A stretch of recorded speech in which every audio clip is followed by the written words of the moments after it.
Bueno, muy buenas tardes a todos. Bienvenidos al tercer conversatorio de impacto del Consejo Colombiano de Construcción Sostenible.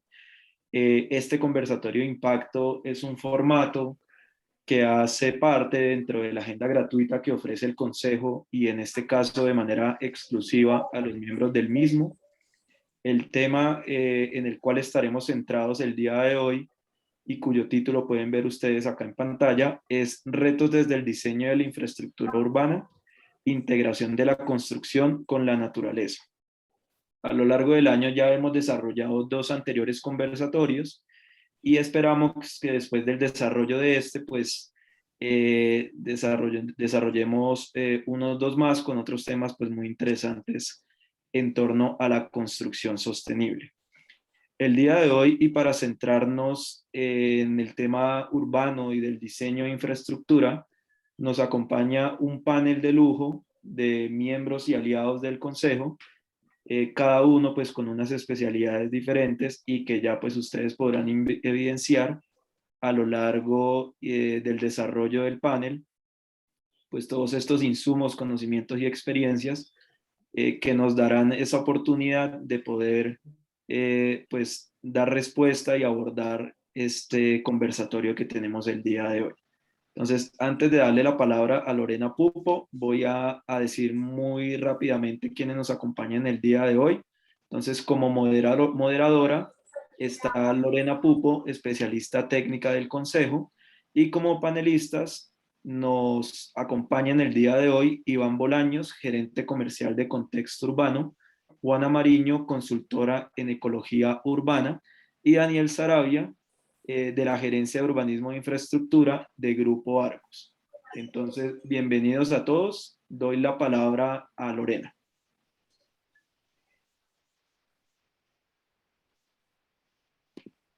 Listo. Muchas gracias, Juan, y un saludo para todos. Buenas tardes. Como les decía Juan, tenemos acá unos panelistas que la idea es que nos cuenten acerca de estos temas de urbanismo sostenible con diferentes enfoques. Básicamente, desde el Consejo, pues hemos tenido la línea de urbanismo sostenible como uno de estos frentes. Acá, si me permiten, acabo de poner a proyectar. Perfecto.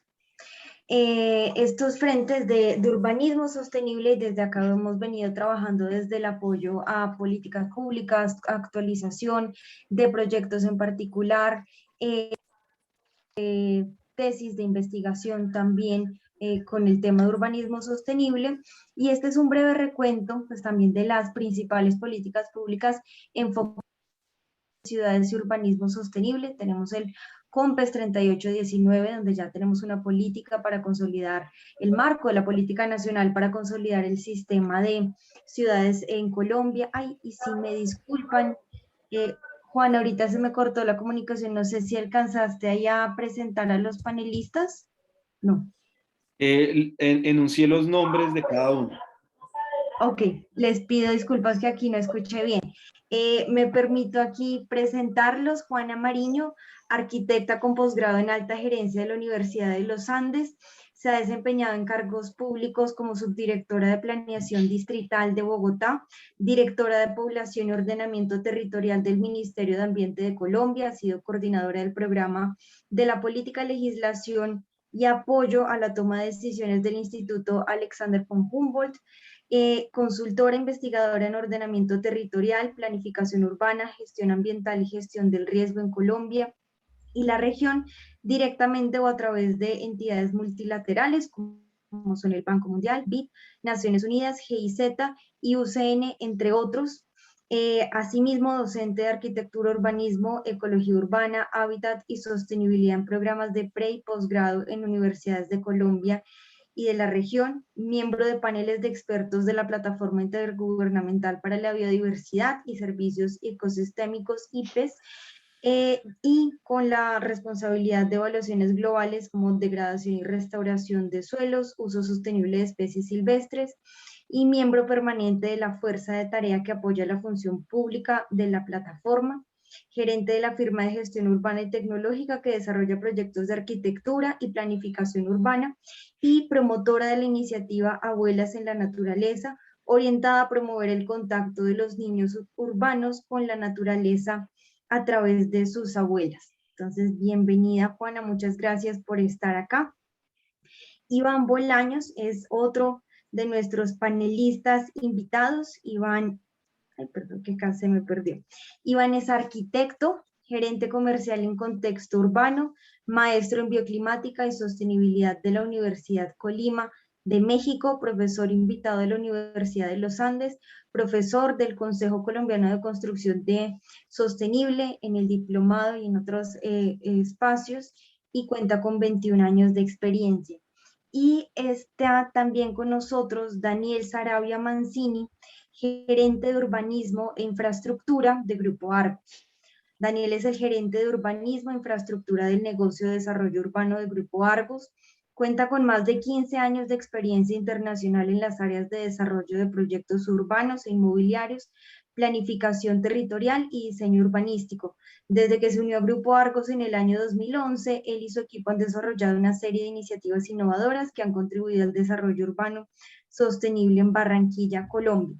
Trabajó como consultor senior en diseño y planificación urbana para GILSIS, no sé si me ayudas con esa pronunciación, una firma con sede en Londres que realiza estudios sobre planificación urbana y arquitectura del paisaje. Daniel nació en Barranquilla, es arquitecto con maestría en diseño urbano del Centro de Diseño Urbano de la Universidad de Oxford Brookes en Inglaterra e hizo parte del programa de desarrollo directivo de la Escuela de Negocios INALDE de la Universidad de La Sabana. Entonces, ya, con esto ya, perdón, remito a la introducción del panel. No quería dejar pasar esta introducción de nuestros panelistas.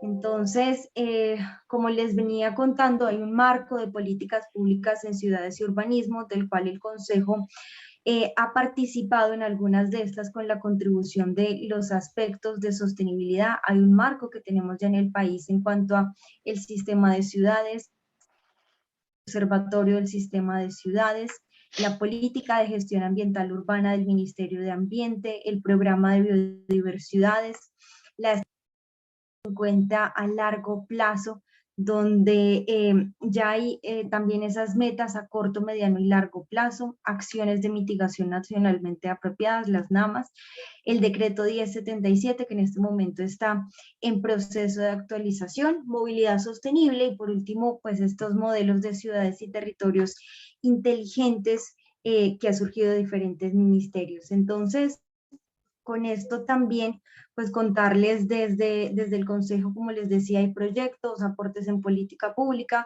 que todo esto nos lleva también a tener esos apoyos desde diferentes frentes. Sí, perdón.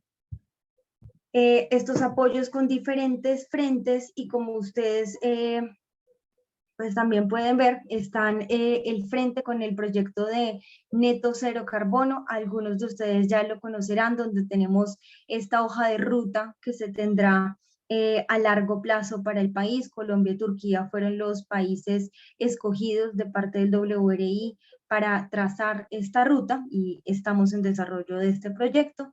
Y pues desde la alianza del Consejo con el GBCI, ya hoy hay 4 proyectos que están en proceso de certificación de LEED para comunidades. Uno de ellos ya está certificado y también para que ustedes vean cómo hemos tenido avances en este frente con este tipo de proyectos ya de mayor escala. Entonces, esto como una breve introducción también para nuestra conversación de hoy. Y aquí ya me gustaría comenzar con las preguntas a nuestros participantes, a nuestros panelistas. Perfecto. Entonces, disculpen, ahí me escuchan bien, es que acá me sale un letrero que no. Sí, te escuchamos bien, Lore. Perfecto, mil gracias. Listo.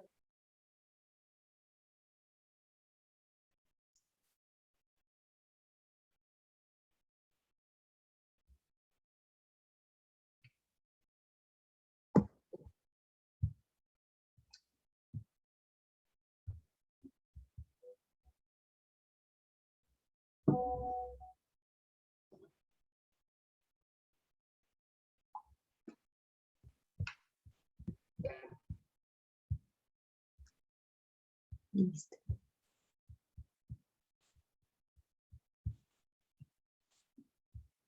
Bueno, perdón. Acá se me cerró esto. Entonces, con esta introducción, me gustaría comenzar con Iván. Si nos puedes contar un poco desde tu conocimiento con la biofilia, ¿cómo ves frente al urbanismo sostenible? ¿Cuáles son los retos que tenemos desde acá?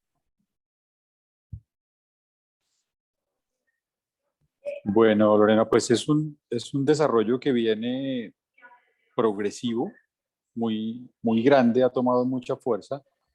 Yo creo que antes de entrar en este periodo de pandemia, nosotros con el tema de sostenibilidad teníamos unos pendientes bastante grandes. El periodo de pandemia lo que hizo fue aplazarlos un poco, pero ahorita que estamos empezando a salir de este tema de salud, creo que cada vez más empezamos a mirar el tema de la sostenibilidad con mayor importancia dentro del desarrollo. Desde el punto de biofilia, nosotros a través del Consejo lo venimos manejando mucho en edificaciones, pero a nivel de urbanismo es un modelo que es tan importante como el de los desarrollos arquitectónicos. En diferentes se está reflejando. Lo vemos en desarrollos como en Pittsburgh, que está trabajando Francisco, que se habla de flexibilidad, está a la vanguardia también con un tema de calles activas. Y hay desarrollos incluso como en Costa Rica, en San José, en Curridabat, donde se habla ya de ciudades dulces, que son ciudades que dentro de su desarrollo urbano empiezan a involucrar toda una serie de estaciones verdes o de zonas donde se habla de polinización y donde se habla de un cultivo responsable hacia el consumo que tienen las personas. Entonces, yo creo que es una tendencia que está cogiendo muchísima fuerza. Ya hay algunos promotores con los que nosotros estamos trabajando aquí en Colombia que están mirando ese tema con los ojos muy bien abiertos. Tenemos dos desarrollos, uno en Ibagué y uno en Armenia, que ya están trabajando ese tema. Se están buscando certificar LEED también. Entonces es un tema que tiene mucha importancia en este momento en el país. Perfecto, mil gracias, Iván.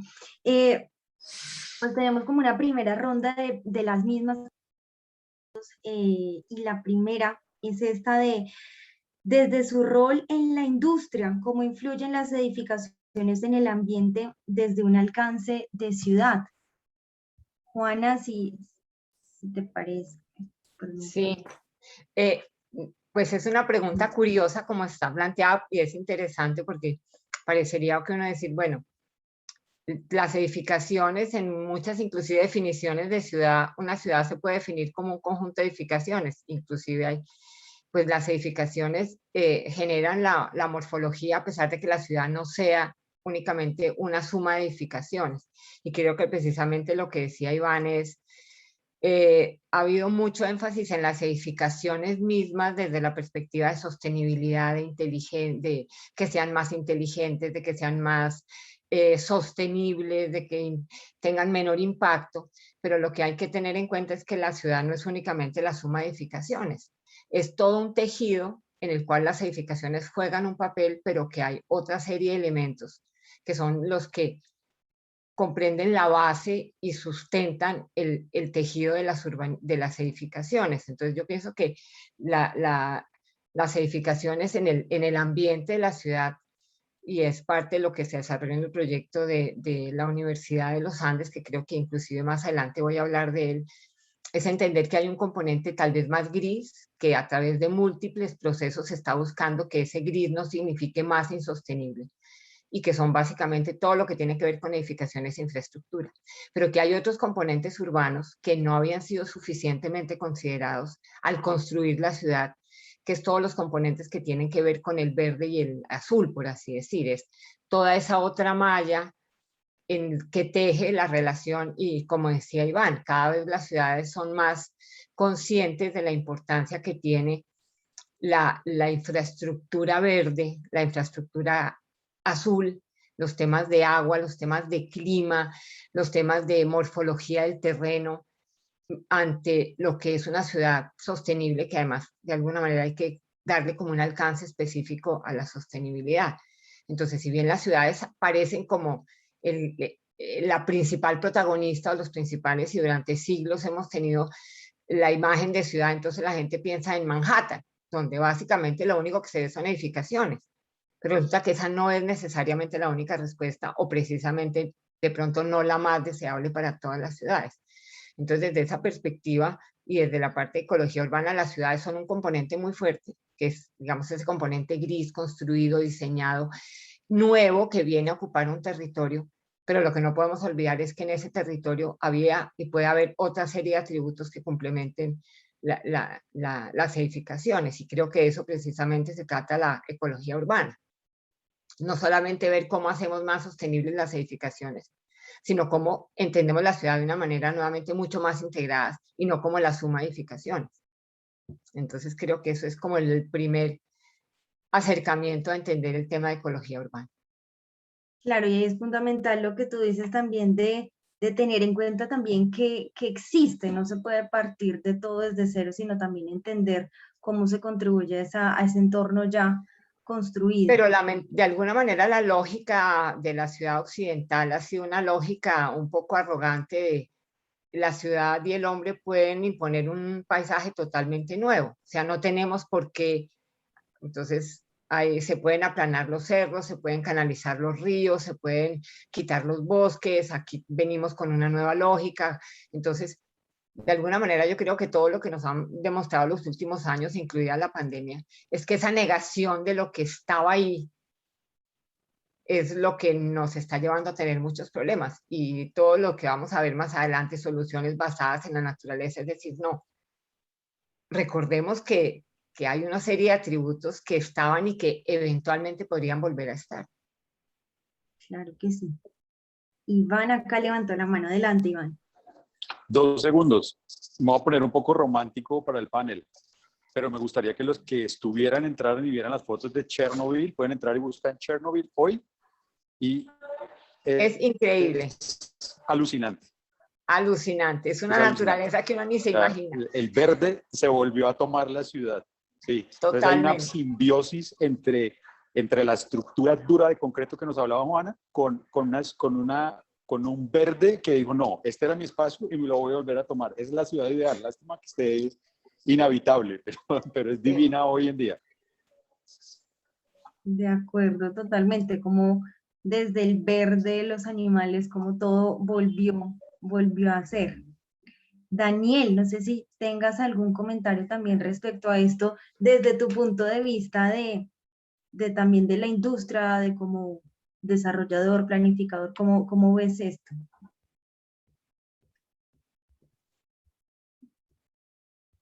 Primero que todo, pues aprovecho para saludarte y saludarlos a todos. Para nosotros es de verdad un placer estar acá participando de este conversatorio de un tema que en realidad nos apasiona muchísimo. Pues, ¿cómo lo vemos nosotros? Yo concuerdo 100% con lo que dice Juana.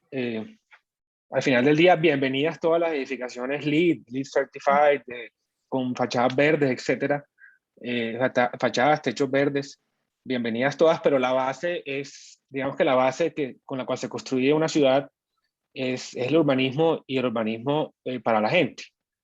Y nosotros lo que hemos querido hacer desde Grupo Argos como empresa privada es construir comunidades para la gente, con esos principios básicos, digamos que tratando como de rescatar esos principios básicos de urbanismo que no son muy sofisticados, pero que tienen que ver con lo que comentaban de respeto por el medio ambiente, por lo que hay, entender bien el activo, entender bien qué es lo que hay, entender esa riqueza natural. Nuestro reto es convertir, digamos que una antigua mina de explotación de caliza en una nueva ciudad. Y esa mina, o esa antigua mina de explotación de caliza, tiene unos activos ambientales importantes que los hemos estudiado a fondo, y partimos de eso para articular este nuevo desarrollo con la ciudad que se está construyendo, que se viene desarrollando de manera inercial. Entonces son proyectos que se articulan con vías existentes, no son proyectos aislados, no son comunidades segregadas, son proyectos que terminan, digamos que teniendo un modelo de desarrollo distinto, pero que se articulan con la ciudad existente, ¿cierto? Entonces es un principio fundamental de un buen urbanismo, de un urbanismo sostenible. Tratamos de gestionar la demanda del agua, la parte azul que decían, de manera responsable. Todos conocen, pues, la mayoría que conoce Barranquilla la conoce por sus arroyos, y en realidad nosotros lo que hemos venido haciendo es tratando de darle manejo óptimo a esa condición, y luego de pronto les menciono un par de iniciativas que hemos ido implementando. Le apostamos a desarrollos compactos, le apostamos a desarrollos que tengan mezcla de usos, mezcla de usuarios, que tengan una estructura clara de espacio público, en donde digamos que el índice de metros cuadrados de espacio público es superior al de la ciudad y el de muchas ciudades en Colombia, entre otras cosas. Entonces, yo creo que al final del día, y nuestro rol, digamos que empieza no por imponerle a nuestro cliente, que es el que al final construye el edificio vertical, cómo lo debe hacer, pero sí darle unos lineamientos que nos permiten de alguna manera empezarle a apostar a ese urbanismo sostenible. Entonces decirle, venga, vamos a ubicar el edificio, vamos a implantar el edificio de esta forma para que su fachada aproveche el sol y el viento de la ciudad, y de paso le dé cara, le genere una fachada activa al parque que vamos a proponer al frente, ¿cierto? Entonces no darle la espalda al espacio público, no darle la espalda al parque, sino que la fachada principal, que los accesos queden digamos, de frente al parque, y con eso pues generamos una sensación de seguridad y de paso lo activamos. O definimos lineamientos como número de unidades, alturas, densidades, que nos permiten de alguna forma aprovechar el sol de ciertas horas del espacio público, a ciertas horas entonces va a haber sombra. El número de unidades nos permite, digamos, que proyectar usos complementarios, transporte público. Vemos que esos son lineamientos básicos, no sofisticados, pero que del urbanismo podemos nosotros, desde el rol que tenemos, ir sembrando para que al final el resultado sea una ciudad mucho más amable y mucho más sostenible en el tiempo. Perfecto, muchas gracias. Digamos, aquí tenemos una pregunta también de Edwin, que nos dice: vamos encaminados al urbanismo en armonía con las ciudades, pero ¿qué hacemos con las edificaciones actuales? ¿Cómo hacemos para integrar lo que hoy existe con esa naturaleza escasa que quizás existe? Por ejemplo, en Neto Cero les cuento cómo se ha pensado en dar una gradualidad a las metas, y no es lo mismo, por ejemplo, las metas que uno puede poner para 2030, 2050, de edificaciones nuevas y de edificaciones existentes, pero quisiera conocer ustedes qué opinan de qué hacer con ese reto de las edificaciones actuales. Juan, acá tú levantaste la mano, adelante. Bueno, yo creo que tal vez me estoy adelantando un poco a una de las preguntas sobre qué se tiene que pensar en términos de innovar la forma en que se hace ciudades también desde lo público. Y yo creo que algo de lo que nos ha faltado es diseñar nuevos instrumentos de gestión urbana que estén orientados a generar la renaturalización de las ciudades. O sea, yo he trabajado en preservación de áreas protegidas, y curiosamente manejamos instrumentos como si fueran dos planetas completamente diferentes. Entonces, uno pensaría, ¿por qué no hay instrumentos como el de el redesarrollo? Que es decir, en un momento dado, una edificación que es obsoleta, que no está cumpliendo una función, no tumbarla para hacer otra edificación, sino de pronto tumbarla para renaturalizar un espacio. O sea, es entender que generar naturaleza dentro de la ciudad es tan importante o más que mantener el uso de edificación de una ciudad. Yo creo que es parte de lo que tenemos que cambiar el chip, es considerar, y me encanta el ejemplo de Chernobyl. O sea, la ciudad puede que sea un paisaje totalmente transformado, pero eso no significa que podamos renaturalizarlo, que es un poco la tendencia que hay ahora en Europa, que es inclusive se están renaturalizando parques, porque habían sido hechos con una naturaleza totalmente desnaturalizada. O sea, con parterres geométricos, con figuras, o sea, sin ninguna funcionalidad ecológica. Entonces yo pienso que lo que tenemos que entender es que cuando se habla de renaturalizar una ciudad, porque hay que volver a restituir servicios ecosistémicos asociados a la naturaleza. Estamos hablando de que hay que modificar e incorporar nuevos instrumentos de gestión urbana, donde la naturaleza deje de ser una cosa cosmética y un poquito estética y un poquito marginal, y se vuelva estructurante de la calidad de ciudad. Entonces, una edificación que ya, digamos, cumplió su ciclo, que ni es sostenible, probablemente en Bogotá ni siquiera cumple con códigos sismorresistentes, pues de pronto la mejor opción que tendría, en Berlín hubo un debate inmenso sobre qué hacer con el aeropuerto Tegel, que ya no era aeropuerto, pues ya hay un nuevo aeropuerto en Berlín, y hubo una consulta ciudadana, y la abrumadora mayoría dijo, necesitamos un parque, no nuevos campos industriales, ni nuevos centros comerciales, ni siquiera nueva vivienda. O sea, la parte principalmente queremos más parque, queremos más verde, queremos más naturaleza. Entonces es entender que la ciudad no es una fatalidad, que si ya estuvo construida no se puede desconstruir. Se puede desconstruir, se puede reconstruir, se puede renaturalizar. Perfecto, mil gracias, Juana. Iván.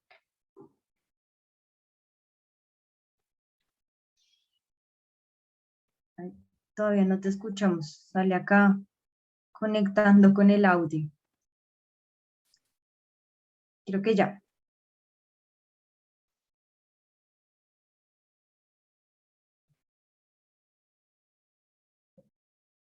Ahí tienes el micrófono abierto, pero no te escuchamos todavía. Ahí me escuchan. ¿Sí me escuchan? Ahí sí. Ahí Qué pena está. con ustedes, estoy desde el celular y está un poquito confuso. Bogotá está ante un reto muy importante. Estamos cambiando el plan de ordenamiento territorial. La alcaldesa tiene una directriz, que es una directriz que están tomando la mayoría de ciudades a nivel mundial, y es no expandirse. Entonces, todas estas zonas de expansión que teníamos en el POT anterior quedaron clausuradas. ¿Eso a dónde nos lleva? A un modelo de renovación. Lo que nosotros estamos percibiendo es que muchos de los constructores se van a volcar a buscar, como decía Juana, estos edificios viejos que pueden volver a rediseñar y pueden tumbar de alguna manera para volver a reconstruirlo. Entonces, desde la normativa, es muy importante que el nuevo plan de ordenamiento de Bogotá deje que, si yo como promotor inmobiliario quiero tener un poquito más de edificabilidad, pues deje más espacio verde dentro de las edificaciones. Y ahorita, en lo que hemos estudiado en los modelos de renovación, incluso están solicitando el 45% del tamaño del lote si logro llegar a edificabilidades de 6. Entonces, digamos que en este momento Bogotá, desde normativa, incluso pueda que esté planteando cosas que sean muy benéficas para que los nuevos constructores que están haciendo estos nuevos desarrollos dejen zonas verdes que puedan convertirlos en un modelo así, en un modelo verde dentro de la ciudad. Perfecto, mil gracias, Iván. Daniel. Pues nosotros, yo creo que aquí lo importante es saber, tenemos que entender un poco el balance de estructurar un proyecto inmobiliario y de alguna manera apostarle a que a través de un instrumento de planificación, sea el que Juana menciona, que me parece súper interesante, o a través de los planes de ordenamiento territorial, haya, digamos, que esa sensibilidad de que los proyectos tienen varias dimensiones, ¿cierto? Y hay una dimensión de mercado y una dimensión económica que es una realidad. Entonces, basado en ese entendimiento, yo creo que uno podría balancear las cargas y proponer trade-offs que permitan, digamos, que apostarle a proyectos de renovación y que al final del día te den cierre financiero, ¿cierto? Porque es parte, pues, de la ecuación, de la ecuación entre ciudadano, constructor y ciudad.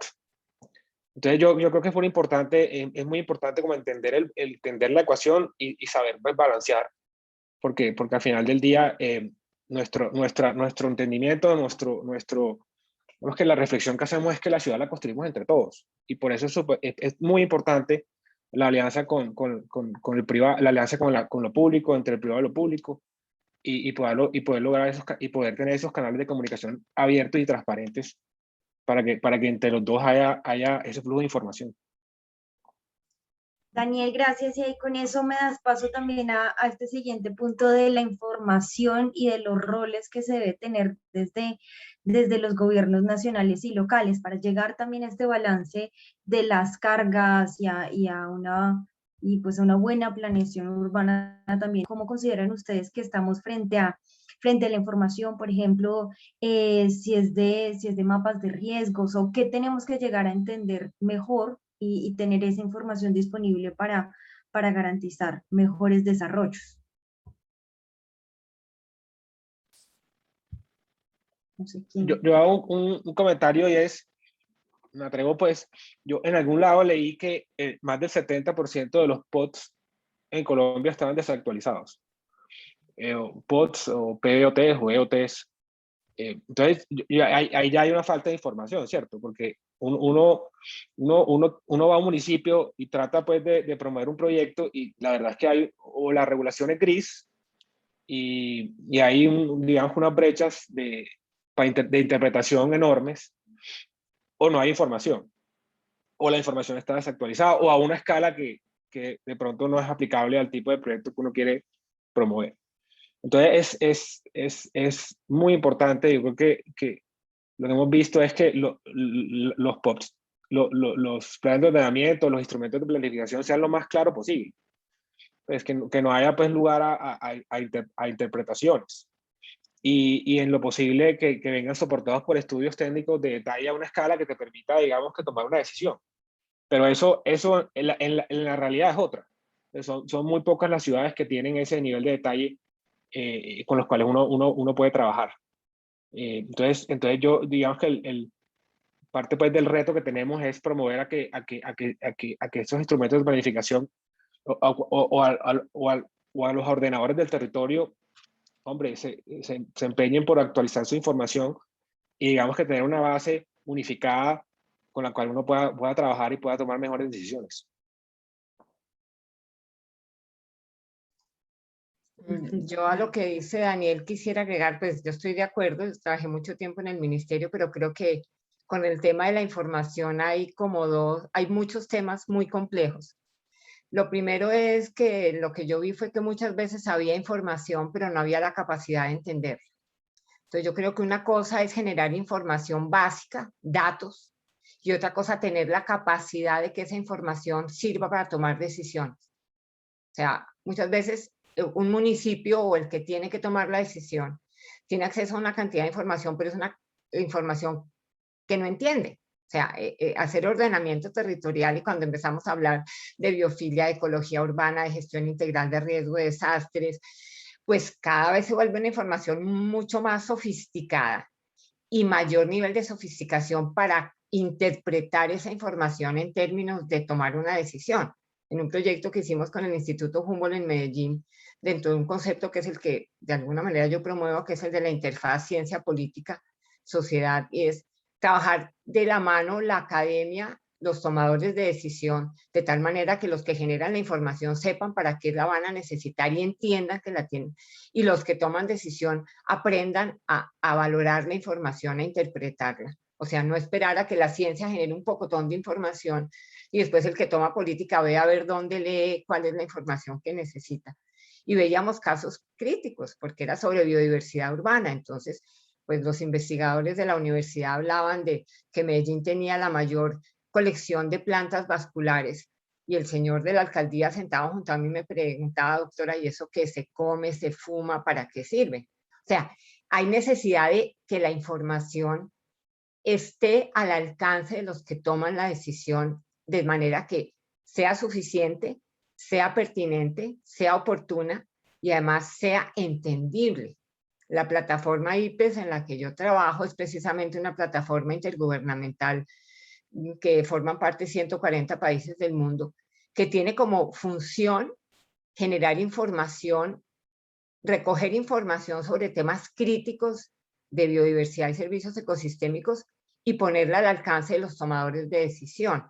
porque lo que tú dices es cierto, a la hora que el tomador de decisión ya es la empresa, que no existe el plan de ordenamiento es malo, pero es más malo que el plan de ordenamiento haya sido adoptado con base en mala información, en información. Entonces, la cadena de información es muy compleja y la generación de conocimiento. Y parte del problema es, yo creo que falta tener realmente una política pública de gestión integral de la información, de que haya transparencia, que haya disponibilidad, que se genere la información pertinente para tomas de decisiones específicas. Los planes de ordenamiento tenían que hacer propuestas en escala 1 a 25.000 y Colombia no tiene planos a escala 1 a 25.000 sobre amenazas. Entonces, ¿cómo se le pide a un municipio que no puede generar todos los planos de amenaza, que tome una decisión adecuada cuando no existe la información básica? Entonces, ahí es un tema, yo creo que es de lo más complejo.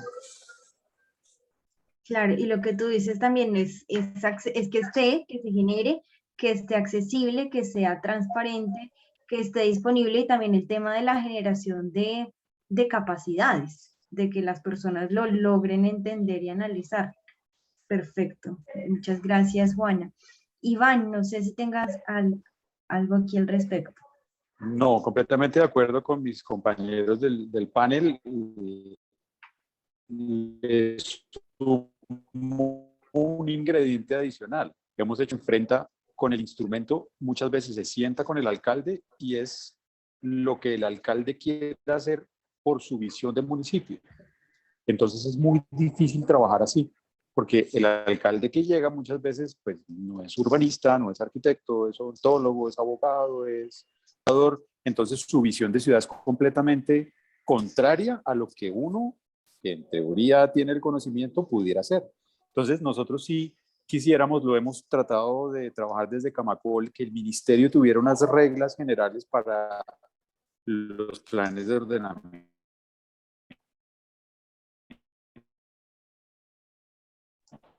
territorial.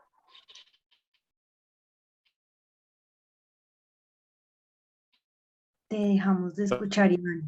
Entonces, listo, todas las ciudades de Colombia que tener como mínimo un estándar de 8 metros cuadrados de lineamiento nacional, esas condiciones. Entonces,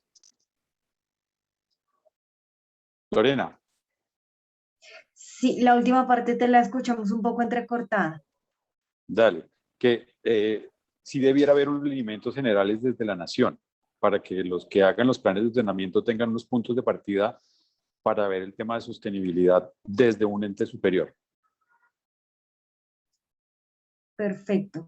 Y con este tema que aprovecho, Juana, para preguntarte particularmente, con esto que estábamos hablando también de los planes urbanos y regionales, ¿a qué problemas nos enfrentamos a la hora de evaluar la sostenibilidad desde estos planes urbanos y regionales? Ya nos has mencionado algunos temas, pero también teniendo en cuenta la determinante principal del ordenamiento territorial, que viene siendo la conservación y protección del ambiente.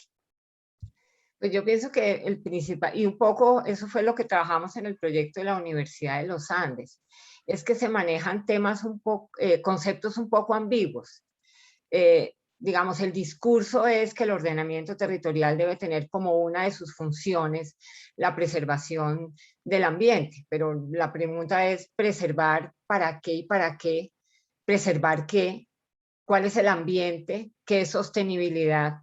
Y lo que uno encuentra es que aquí y en muchas partes hay como un poco un greenwashing con lo de sostenibilidad. Y cuando yo trabajaba en el instituto y empezamos un proyecto, una línea de investigación sobre biodiversidad urbana y sobre ciudades, y en general, pues era, démosle alcances y contenidos específicos a cualquiera de los conceptos para que sepamos de qué estamos hablando. Y lo primero que encontramos es que cuando la sostenibilidad es un adjetivo, se vuelve muy difícil de manejar, porque entonces tú hablas de construcción sostenible, de arquitectura sostenible, de urbanismo sostenible, de minería sostenible, pero cuando uno entiende que la sostenibilidad es la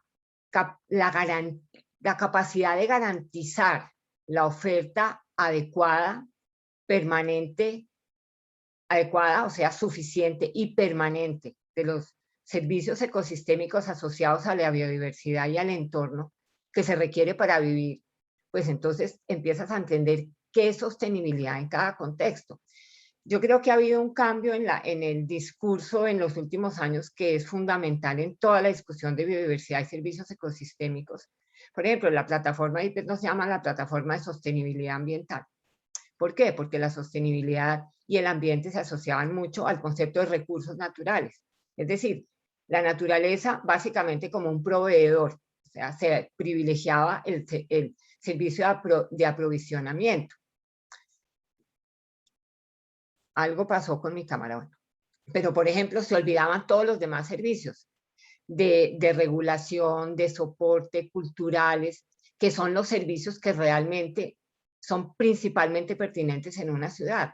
La naturaleza de una ciudad, a pesar de que, como decía Juan, hay ejercicios, digamos, de biodiversidad comestible urbana, de huertas urbanas, los servicios que requiere la ciudad son principalmente de depuración de aire, de ciclado de nutrientes, de hábitats de aves que están, de especies que se están perdiendo, de los otros servicios que no eran los que se asocian al recurso natural. Entonces, parte de todo este discurso es entender que sostenibilidad está asociado a adaptación frente a cambio climático, a resiliencia frente a amenazas, a mejoramiento de calidad de vida, a generación de condiciones, que eso de alguna manera es el bienestar de la población, pero no solamente la población humana, sino del conjunto de poblaciones con las cuales interactuamos y de las cuales dependemos. Entonces yo creo que ha habido todavía no suficientemente integrados ni en la legislación ni en muchos de los discursos un cambio conceptual importante al pasar de hablar de biodiversidad y servicios ecosistémicos y garantizar la oferta suficiente de esos servicios y asociar a eso la sostenibilidad, mitigación, resiliencia, adaptabilidad, porque si no, uno acaba hablando de la ciudad inteligente, la ciudad adaptable, y todas de alguna manera deberían generar esa garantía de sostenibilidad. Entonces es un poco como el paso que se está dando hacia incorporar estos temas en la discusión de la ciudad. Claro que sí. Y ahí, Juana, con lo que tú dices, paso a preguntarle a Daniel de listo, tenemos esto en cuanto a la investigación y hay muchas cosas que a veces es difícil aterrizar de la teoría a la práctica y más que todo cuando le sumamos el factor social, el factor de toda la comunidad. Ya todo esto nos pone unos retos mayores también a la práctica. Entonces, ¿cuáles crees tú que son esas diferencias y también cómo lo han ido abordando desde Grupo Argos para llevar a tener desarrollos con resultados mejores? Pues, la pregunta es súper interesante porque digamos que en la teoría uno busca inspiración, ¿cierto? Hoy en día, pues, las fuentes de información son infinitas y la verdad es que es muy fácil recorrer una plaza en un parque en cualquier ciudad hoy a través de un tour virtual o de una búsqueda en Google de información sobre un proyecto específico. Entonces, yo creo que lo que nosotros intentamos hacer es, de alguna manera, buscar ese balance que yo mencionaba anteriormente entre la teoría, ¿cierto? El ideal y cómo lo podemos aterrizar a una realidad social, a una realidad económica, y como internamente algunas veces llamamos tropicalizar esa idea, ¿cierto? ¿Cómo tropicalizamos esa idea? Porque Juana tiene razón. Uno va donde un secretario de planeación en un municipio y le habla sobre un parque eólico o un parque solar o una granja solar para crear una microred y que el proyecto esté, digamos que desconectado del sistema nacional de distribución de energía y que sea una microred y que se alimente de un parque solar. No tienen ni idea, pues no hay regulación ni siquiera. Es bastante, digamos que el reto se vuelve otro, no tanto como como estructurar el proyecto y que te dé cierre y que lo puedas hacer, sino conseguir los permisos y de alguna manera inventarse la normativa, porque no existe. Entonces, la teoría, sí, la teoría pues es importante, digamos que de alguna forma es el driver que nos lleva a que todos nuestros proyectos tengan, digamos, una base que es buscar que la comunidad, que la gente viva feliz en nuestros proyectos y que se reconozcan porque la gente tenga una mejor y mayor calidad de vida. Y eso es lo que estamos, digamos, que a lo que le apuntamos, pero tratando pues de aterrizarlo a un contexto y a una realidad. Te doy un ejemplo muy sencillo. Por ejemplo, nosotros decidimos en algún momento hacer un parque en Barranquilla que tuviera un componente importante de concreto permeable. Un concreto permeable es un concreto que tiene un costo mayor a un concreto normal. Y tiene una virtud, y es que él básicamente absorbe el agua el de las zonas duras, y a través de unos sistemas de drenaje urbanos sostenibles, esas aguas van a parar a unas jardineras que por capilaridad lo que hacen es mantener el agua, retenerla un tiempo, mantener el jardín y ayudarnos a que aguas abajo, pues la infraestructura pues, de manejo del agua pluvial sea en teoría más pequeña, ¿cierto? Porque si yo estoy reteniendo el agua, el tubo aguas abajo debe ser más pequeño. Ahí, eso fue un piloto, funcionó perfecto. El primer día se rebosó porque cayó demasiada agua en Barranquilla. En Barranquilla es una ciudad donde llueve muy poco durante el año, pero cuando llueve durísimo. Ayer llovió durísimo. Cayó muchísima agua, pero en 2 horas. Y luego, pues, paró. Y así. Entonces, el primer día se rebosaron las jardineras, el agua se salió por todos lados. Y bueno, tocó entonces conectar la jardinera, que no la hemos conectado al sistema de manejo de agua pluvial, y ahí solucionamos el problema. Pero ahí lo que hacemos es retener el agua en tiempo y luego, cuando el pico del aguacero baje, el agua sale. Y yo creo que esos son ejercicios pilotos que uno puede eventualmente ir replicando, y si el tema al final tiene sentido de una realidad económica y social, pues se implementa a otra escala. Entonces yo creo que esa es como la visión nuestra. Nosotros tratamos siempre de inspirarnos y de hacer pilotos para poder aterrizar esa inspiración en una realidad. Y si ese piloto funciona, pues uno ya lo escala a otro nivel y lo puede pues, replicar en otros escenarios. Daniel, gracias. Y hay 2 puntos que yo veo importantes de lo que tú dices de la tecnología y la normativa, como los tiempos muchas veces no van a la par y se tiene que tener como algunos esfuerzos mayores para poder implementarlo. Y el otro que acá lo pongo también con una pregunta muy interesante que nos llegó del público, y es cómo trabajar con las comunidades y hacerlos conscientes de los compromisos de cambio climático y de impacto positivo a nivel de justicia ambiental, seguridad, salud y equidad.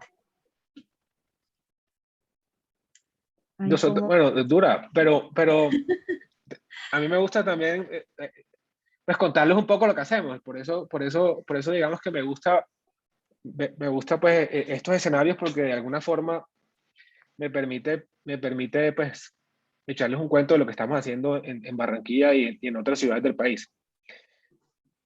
Nosotros, yo creo que en los últimos 5 años le hemos entregado a la ciudad más de 8 parques nuevos. En área, no sé, sería un poco más de, no sé, 10 hectáreas de parque. Y la ciudad también ha venido poniéndose al día y recuperando pues los parques existentes. Yo creo que ya más de 300 parques han recuperado. Y esta administración se comprometió a hacer 100 más. Entonces la ciudad se ha venido poniendo al día. Es un programa súper bacano que se llama Todos al Parque, y que nosotros en realidad desde el sector privado empujamos para que se diera. Y nosotros también estamos poniendo nuestro granito de arena. Entonces lo que hacemos es que tratamos de involucrar a la comunidad desde el diseño del parque. Nos inventamos un evento, aquí vamos a hacer un parque, vengan, ¿qué es lo que ustedes quieren que pase aquí? ¿Cierto? Y de la mano siempre de la administración pública. Entonces traemos en Barranquilla, por ejemplo, la Agencia Distrital de Infraestructura. Ellos son los que se encargan de la renovación de todos estos parques que está haciendo el distrito, e incluso la operación y el mantenimiento posterior, que eso es súper importante.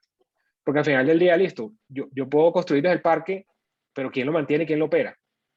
Entonces, desde el negocio, nos inventamos un programa de cultura ciudadana. Y lo que hacemos es que involucramos a la comunidad desde el inicio, cuando se puede, cuando hay comunidad, porque a veces nos encontramos en una zona donde pues, no hay comunidad, entonces hay que reformular un poco el proceso. Desde el inicio, la comunidad nos plantea que lo que quiere, le planteamos unas opciones de diseño. Al final del día, escogemos una con base en las necesidades que hay y la desarrollamos de la mano de la administración, con el acompañamiento de la administración, para que al final sean ellos los que tomen el espacio, lo operen y lo mantengan. Pero sembrando ese sentido de pertenencia en la comunidad de que, venga, yo fui el que participé en el diseño, en la gestación de esta idea y nos ha servido mucho porque al final del día los parques tienen grupos de WhatsApp donde la gente que vive alrededor los cuida. Y si ven algo que está pasando que no debe pasar, pues ustedes se hablan entre ellos y van y lo tratan de solucionar de una manera amable. O sea, es algo que al final del día siembra una semilla de lo que es crear comunidad. Hace 2 semanas inauguramos un parque y fue un evento muy bonito, muy sencillo. Es un parque donde preservamos todos los árboles que había. Más de 100 árboles y trasplantamos 80 de áreas donde hicimos vías, hicimos infraestructura. Entonces, y eso lo hicimos hace 5 años. Y duramos 5 años manteniendo los árboles y diseñamos el proyecto de la mano de la arquitecta Diana Deisner, que supongo que todos la conocen. Diseñamos el proyecto teniendo en cuenta, digamos que parte pues de la premisa era no tumbar ningún árbol y mantener los que habían y resembrar, pues trasladar los árboles que se podían trasladar, que tenían pues proyección de vida. Y no se imagina el parque tan bello que terminó siendo, ¿cierto? Pero lo más bonito es que el día que lo inauguramos ya estaba repleto de gente, habían 2 cumpleaños, los vecinos todos estaban felices y son ellos, la comunidad al final, los que tienen que apropiar del espacio y mantenerlo y velar porque eso se mantenga en buen estado. Entonces yo creo que esos programas de cultura, ese acompañamiento desde el principio y ese involucramiento de la comunidad es clave para que haya esa conciencia y al final del día, esto es un ejemplo, ¿cierto? Pero si uno replica esto y lo lleva a otra escala, entonces ya uno empieza a ver, digamos que resultados mucho más ambiciosos en términos de involucrar las comunidades en todos estos procesos de ordenamiento y planificación. Súper, mil gracias, Daniel. No sé, Juana, también si tengas algún comentario respecto a la comunidad. Sí. Pues yo estoy de acuerdo con lo que dice Daniel. El tema aquí es que finalmente la ciudad son los ciudadanos. En últimas, lo que hace el promotor del proyecto, lo que hace el sector público es ser un intermediario para hacer una construcción, pero es la ciudadanía la que finalmente apropia o no apropia un proyecto, lo cuida o no lo cuida, lo compra o no lo compra. Entonces, de alguna manera, lo que busca la ciencia y la política en estos casos, digamos, el factor de unión entre la ciencia, o sea, el conocimiento científico, académico, y la política es la sociedad misma, que tiene pues la sociedad privada, la sociedad organizada, pero la comunidad también en su conjunto. Entonces, pues, obviamente, cualquier proceso que involucre a la comunidad desde el principio, pero ahí yo pienso que hay algo que hay que ser cuidadosos, y es que las mismas comunidades muchas veces están muy mal informadas sobre qué es lo que necesitan, ¿no? Porque igual como el alcalde puede no saber, y con todo esto de sostenibilidad, y yo conozco muchísimos proyectos que se les han de alguna manera vendido a la comunidad como el proyecto más sostenible y el más verde y todo, pues no necesariamente son. Entonces yo creo que esto tiene que ver con que hay que tener un rigor muy claro y mucha transparencia en que en realidad, como decía David, las comunidades se comprometan con aquello que realmente va a garantizar mejor sostenibilidad y mejor calidad. Un poco lo que nosotros hicimos con el proyecto de la Universidad de los Andes es generar unos indicadores de cantidad y calidad que son innovadores en términos de que tanto los promotores y el sector público como las mismas comunidades, cuando entren a tomar decisiones sobre los sistemas de espacios verdes de su propia comunidad sepan realmente qué es lo que van a tener en el largo plazo con esos sistemas. Entonces, yo creo que, como decía David, todos los parques que se hagan van a ser bienvenidos y hay que seguirlos haciendo, pero también hay que ver qué tipo de parques, en qué condiciones, en qué contexto, con qué tipo de vegetación, que es todo lo que en alguna manera estaba en las otras preguntas, que es el tema de soluciones basadas en la naturaleza. Como un parque, además de cumplir, y digamos que el punto, digamos, el punto de partida, digamos, conceptual para, como decías tú, alpargatizar todo este discurso de la sostenibilidad, en el caso de ese proyecto, y que era algo en lo que veníamos trabajando un grupo, y yo especialmente, es entender los conceptos de función social y función ecológica de la propiedad y cómo en una ciudad tiene que encontrarse un balance. O sea, no todos los espacios públicos pueden cumplir una función ecológica perfecta.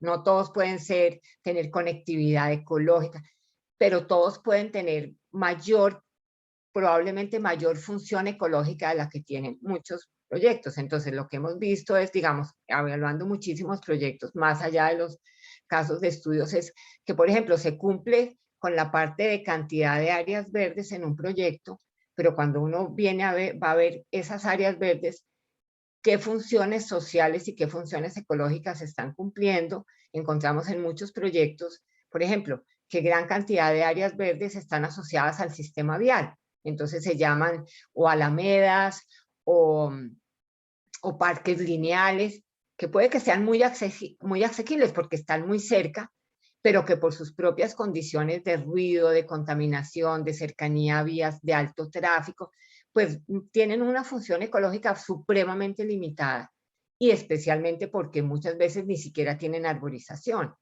Entonces es cómo ir calificando y cualificando todos los diversos tipos de áreas verdes que tiene una ciudad, que todos son importantes, de tal manera que cumplan mejor la función social y mejor la función ecológica. Y incluimos, por ejemplo, espacios privados y espacios comunales. O sea, lo verde en una ciudad no es únicamente el espacio público, es fundamental para términos de... Pero también, entonces, ¿cómo empezar a valorar, por ejemplo, en ciudades, grandes establecimientos institucionales que en un momento se ven casi que como un tapón porque es que no permiten el tráfico? No, pero puede que estén cumpliendo una función ecológica que podría, además, ¿cómo se podrían hacer proyectos de restauración ecológica de grandes institucionales que están estratégicamente ciudades en los centros de ciudad?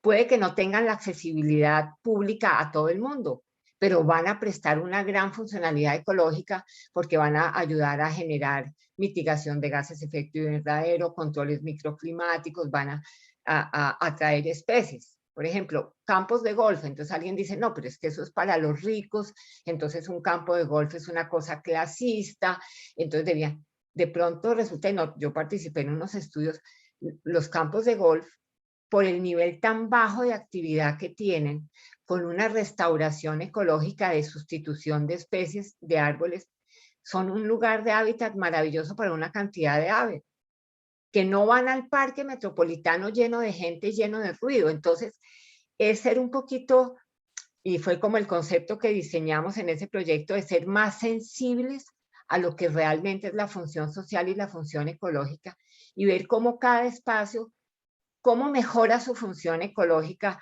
de pronto con más áreas verdes, con más arborización en las áreas verdes, con menos, y hay un poco una crítica a muchos de los parques que tiene Bogotá, que es que están utilizando mucho de ese plástico para cubrir áreas. Probablemente el mantenimiento es más económico, pero en Europa lo que están haciendo es levantando cantidades de cemento y volviendo a poner gravilla y volviendo a poner arena y volviendo a poner... Eso es lo que se llama soluciones basadas en la naturaleza.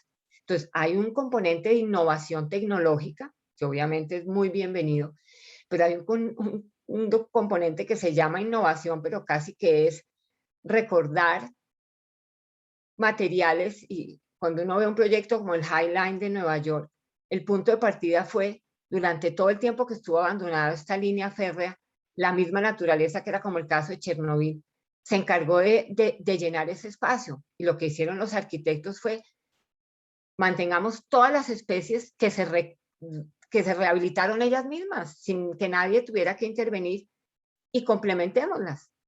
Entonces, en París y en muchos lo que se está haciendo es, dejemos que la naturaleza vuelva a sentar su voz. ¿Qué pasa si aquí no hacemos el parque completamente diseñado? ¿Qué pasa si sembramos solamente unas cuantas especies que van a traer otras y dejamos que, por ejemplo, en el proyecto que yo tengo de Outdoor Grannies, de abuelas en la naturaleza, parte del problema que tienen los niños urbanos es que no entienden los ciclos de la naturaleza, porque el parque va y se siembra completo y casi que crecido en el parque junto al columpio. Entonces, pues sí, si uno puede traer un árbol y te puede traer un columpio, pues ¿cuál es el ciclo de vida? En un proyecto que estamos haciendo ahora en Lagos de Torca, como continuación del proyecto de los Andes, la idea es que el concepto de bosque vuelva a formar parte de la realidad de los niños urbanos, de esa naturaleza que no está completamente sembrada, sino de esa naturaleza natural.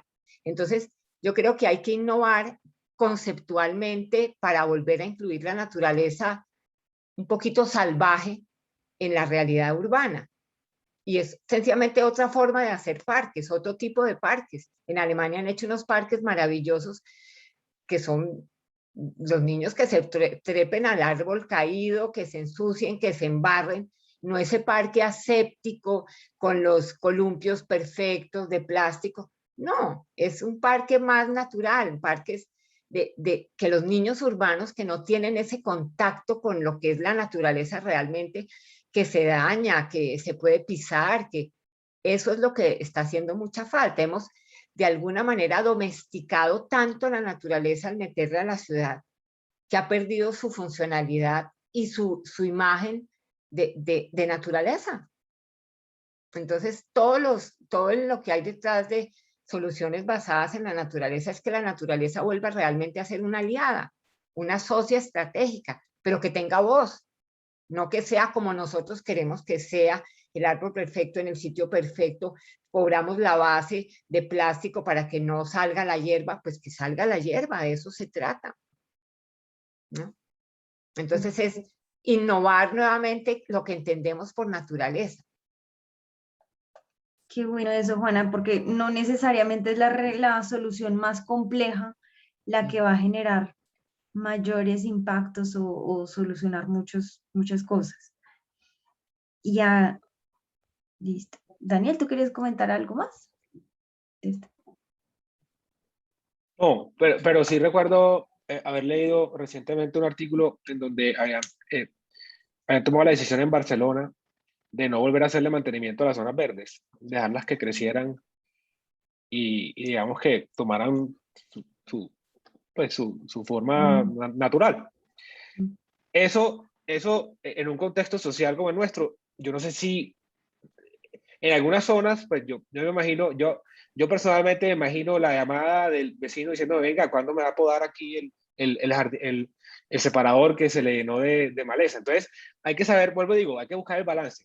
Hay que buscar el balance y me encanta esa idea de Juana. Pero también hay que educar. Es que yo, cuando hicimos el proyecto en el instituto, yo tengo una presentación llena de caricaturas, es un poco que a esta nueva ética de lo vital, o sea, defendamos aquello de lo cual depende la vida y lo cual refleja la vida, o sea, la naturaleza como vida, como fuente, en todo su ciclo, en todo lo perfecto o imperfecto que tenga, es volver a pasar por una nueva estética.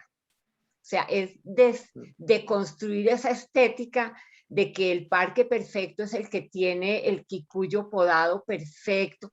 Puede que haya partes del parque, pero es precisamente, y todos estos proyectos como el que tú citas en Barcelona. Barcelona, digamos, es pionera en el parque deconstruido, en el parque natural. Requiere de alguna manera también una educación.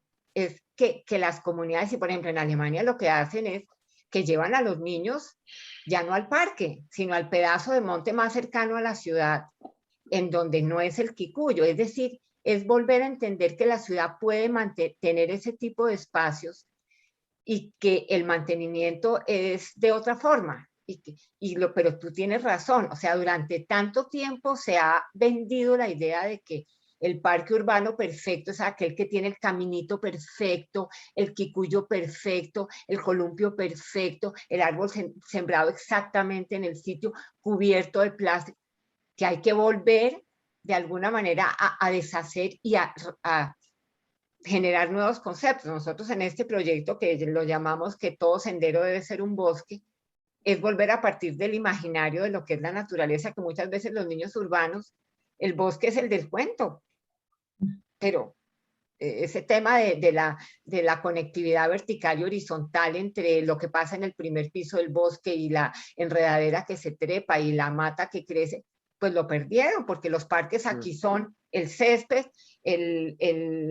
entonces es volver a que haya ese imaginario de naturaleza y que se vea que no es incompatible con la ciudad, o sea, que la naturaleza no es lo que queda por fuera de la ciudad, y es volver a educar un poco, y queremos hacer un evento precisamente con los niños para que ellos mismos empiecen a entender que eso es un imaginario que podría volver a ser realidad y que ellos lo pueden volver a construir, ¿no? Así como van así y siembran el parque, que siembren el bosque, pero que sepan que no va a ser exactamente como así, no.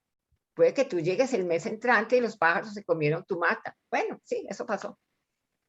O sea, que haya ese sentido de que la vida tiene incertidumbres, es impredecible, pero hay que cuidarla y cada cosa tiene su sentido, y que el árbol lo vas a ver dentro de 30 años, entonces mira a ver, y si vas con tu abuela, puede que tu abuela no vea el árbol y no importa, porque ese es el ciclo de la vida. Es como volver a entender los ciclos de la naturaleza, es qué es lo que se han perdido en los parques urbanos, o sea, es tan definido, tan hecho como el edificio, y no. Es volver a entender el sentido de la naturaleza en todo lo que eso significa. Si los niños urbanos no se enamoran de la naturaleza como vivencia, como experiencia, como aventura, como incertidumbre, como imaginación, uno que va a pretender que después como adultos les interese la naturaleza. Es muy difícil. Eso lo hemos trabajado con IUCN. Ellos tienen un proyecto que se llama Falling in Love with Nature. Hay que ver cómo se enamora a los niños a través de los sentidos, de la vivencia, de eso de la sembrada, lo que tú dices.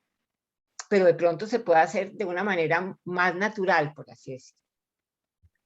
Qué bonito. No, completamente de acuerdo. Y yo creo que ese es el camino. Ese es el camino, y nosotros lo entendimos hace un tiempo, y tenemos varias iniciativas que le apuestan pues a esa realidad.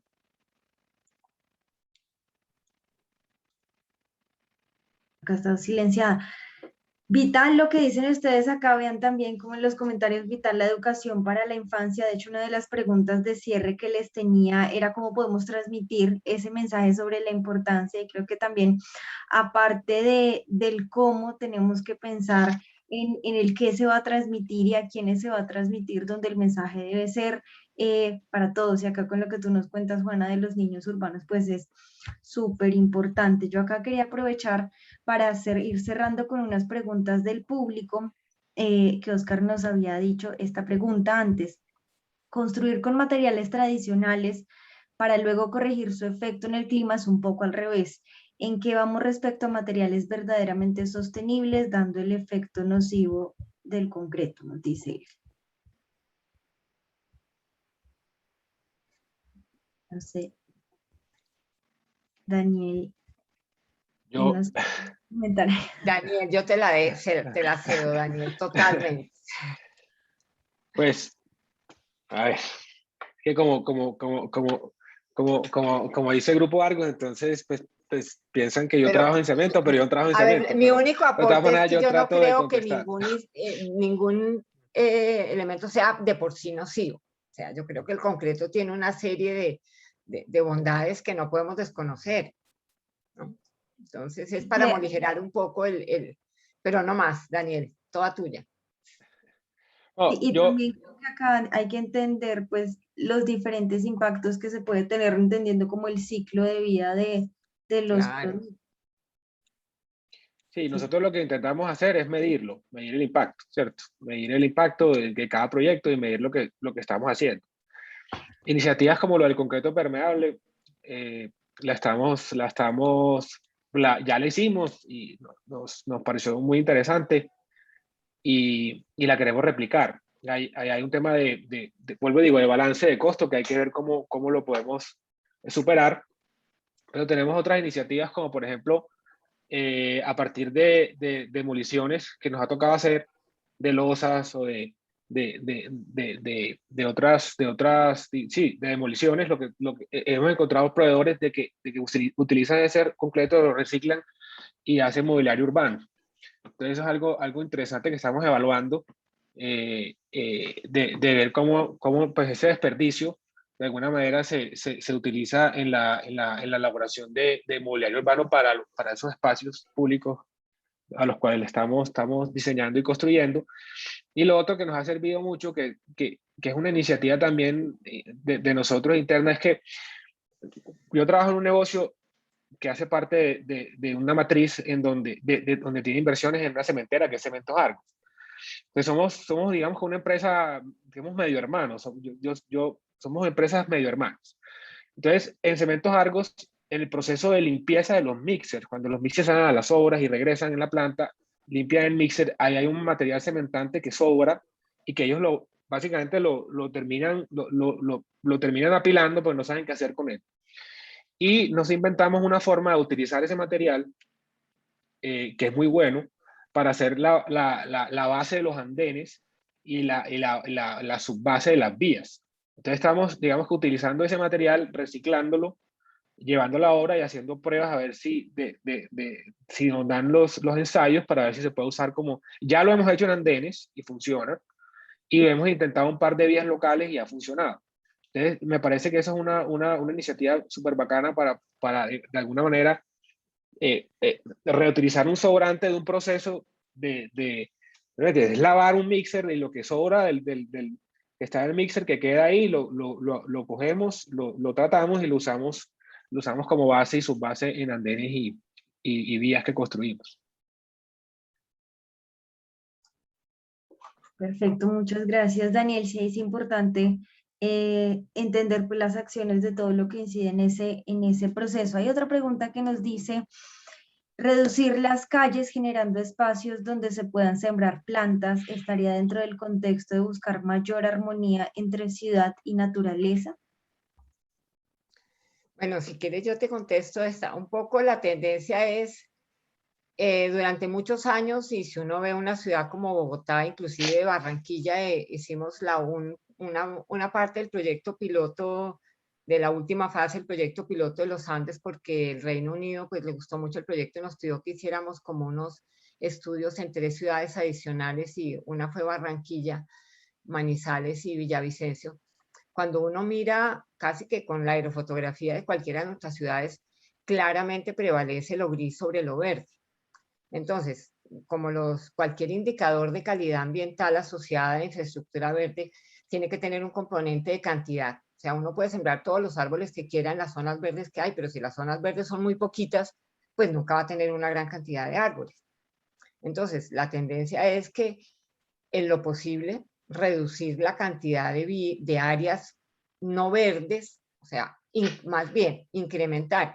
Parte de lo que nos vimos es que en muchos proyectos, estas alamedas que se planteaban a lo largo de corredores viales, precisamente lo que buscaban era que si en el largo plazo no era suficiente el espacio vial, podían echarle mano al espacio verde y ampliar vía. Entonces lo que nosotros decíamos es, no, cualquier espacio verde que se propone desde el principio y que hay como ese compromiso con las comunidades, lo ideal es dotarlo de la mínima arborización que garantice su permanencia y su identidad como espacio verde. Muchas veces, y creo que eso ha cambiado, y creo que Daniel lo ha dicho, las urbanizaciones entregaban lo que iba a ser zona verde sencillamente como un peladero. Entonces, en el tiempo acababa volviéndose lo verde el CAI que no habían puesto, el equipamiento, y se iba reduciendo. Entonces, tiene que haber un compromiso sobre las áreas verdes y sobre el espacio En el tiempo puede que se vayan adecuando y acabando, pero nunca debe disminuirse el espacio verde. Entonces, todos los temas digamos, nos llamó la atención también en el proyecto de los Andes y en muchas otras investigaciones, es que cuando se habla de transporte sostenible, muy pocas veces se habla de reducir la cantidad de vías que se están destinando al transporte. Se habla más del transporte mismo que de la infraestructura vial. O sea, hay mucho más énfasis en cuál es el sistema de transporte, que la gasolina contamine menos, que podamos meter un metro, más que en el impacto que tiene la proporción de vías. O sea, el componente de vía normalmente no se contabiliza como parte de hacer un transporte más sostenible. Se mide sencillamente el transporte y no por dónde van los carros, cuando la tendencia tendría que ser ambas cosas. O sea, si realmente queremos de que el sistema de transportes y de conectividad de una ciudad sea más sostenible, no basta con mejorar la calidad de la gasolina, no basta, sino hay que ver cuánta área está ocupando la ciudad en movilidad y cómo se podría reducir, y esa área que se gana, cómo se puede volver incrementar como infraestructura verde o como otro tipo de cosas. Parte de lo que llama la atención en muchos de estos proyectos de ciudades inteligentes y ciudades sostenibles es que si ustedes lo miran en detalle, la palabra naturaleza no aparece, la palabra biodiversidad mucho menos. O sea, es como cómo logramos mayor sostenibilidad urbana sin que la naturaleza aparezca. Y eso, pues, para un grupo de gente muy grande nos parece, no lo entendemos. O sea, ¿cómo hablamos de sostenibilidad y la naturaleza no existe? Entonces yo creo que cosas como poder reducir el número de calles, racionalizar la forma de conectividad de una ciudad, manejar otras formas de transporte, pues si eso ayuda adicionalmente, no solo a reducir gases de efecto invernadero y a ahorrar energía y a utilizar menos combustibles fósiles, ayuda a reducir la cantidad de área que en una ciudad hay que pavimentar para que vaya transporte, pues va a ser mejor también. Perfecto, muchas gracias, Juana. Y ya para ir cerrando, tenemos esta última pregunta que es, ¿cómo se está pensando en medir la huella de carbono de los desarrollos urbanos y qué herramientas de verificación por tercero están utilizando? No sé, más como para Daniel. O desde la huella de... ¿Sí? Sí, nosotros estamos implementando pues, varias, de por sí nuestra matriz mide la huella de carbono, pero nosotros estamos exigiéndole a nuestros contratistas de obras que de alguna forma se involucren involucren en sus procesos estas variables de la sostenibilidad, y entre ellas está la medición de huella de carbono. Estamos en ese proceso. Incluso vamos a llegar a un punto donde queremos incentivar a que todos nuestros contratistas lo hagan. Pero nosotros lo venimos haciendo, pero hasta un punto, porque nuestro rol, digamos que nuestro rol va hasta un nivel, y de ahí, digamos que todo lo que es construcción de urbanismo lo hacemos con terceros. Entonces lo que queremos hacer es incentivar a ese tercero a que empiece también a sembrarle esa semilla de la sostenibilidad y empiece a medir la huella de carbono. Lo hacemos a través de un consultor, quien es el que nos acompaña en el proceso, y reportamos a la holding los resultados. Así lo estamos haciendo, y lo que queremos es como cambiar la escala, ir hacia abajo, y que nuestros subcontratistas también lo empiecen a hacer. Perfecto, que también es como la idea de ir avanzando también el nivel de información que se pueda llegar a tener. Pues no sé si tengan algún comentario de cierre, ya con esto resolvimos las preguntas que teníamos por acá. Yo quisiera añadir a lo último, es que no encontré el link para el proyecto de la Universidad de los Andes, pero yo creo que tú lo tienes para que todos lo puedan ver, porque lo que hacía el proyecto, lo que hicimos en el proyecto de la Universidad de los Andes era más que poner medidores de huella de carbono, era tener indicadores de qué tan sensible es un desarrollo urbano a aquellos temas de los cuales depende la sostenibilidad. Entonces se puede medir, digamos, qué tanto, si se está en esta etapa de sensibilidad con respecto al agua, qué se está ganando. Si ya se está usando más sistemas urbanos de drenaje, pues hay. Entonces es más por ponderar con respecto a cada uno de los factores que eran energía, transporte, desechos sólidos, edificaciones, me falta alguno, ecología urbana, eran pues los 6 grandes sectores que componen un.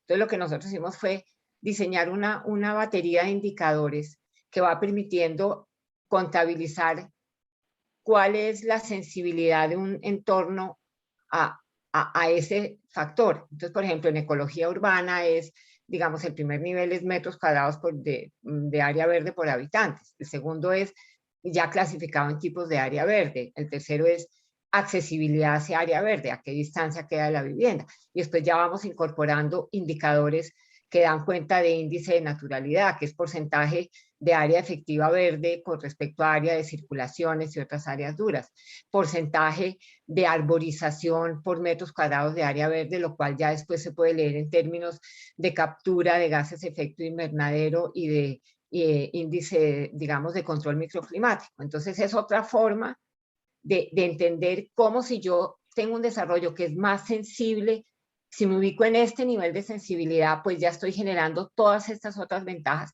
inclusive con costo de abatimiento de carbono en cada uno de los sectores, en la energía, en edificación, en transporte, en residuos sólidos. Entonces yo te voy a mandar el link porque es que ahorita no lo encontré, porque es interesante verlo. Claro que sí, y aquí también se los compartí el del libro blanco. Ah, el del libro blanco, ahí, por favor, Libro blanco, gracias. y ahí El también, libro blanco, ya ahí pueden ver como todo eso. Es mejor el libro blanco que el otro, porque el otro es muy, muy pesado. Pero el sí, libro blanco ya tiene como todo la síntesis. claro, y ahí con las etapas y por sectores, pues es también un muy buen referente de ver también lo que tú dices, también esa transición. Pues les agradezco muchísimo por todos sus aportes, por todos los comentarios, a los asistentes también. Les vamos a estar enviando también la grabación a los que no pudieron asistir, que estaban inscritos. Y Juana y Daniel, mil gracias. Iván no se pudo volver a conectar, tuvo ahí una situación y pues les agradezco muchísimo. No, gracias a ti por la invitación. Gracias a ti por la invitación, Lorena, y siempre atentos a conversar de estos temas que, como dije, nos apasionan mucho. Definitivamente. Mil gracias y a todos un gran Vale. saludo. Bueno, que Chao, estés gracias. bien, chao. Hasta luego. Hasta luego.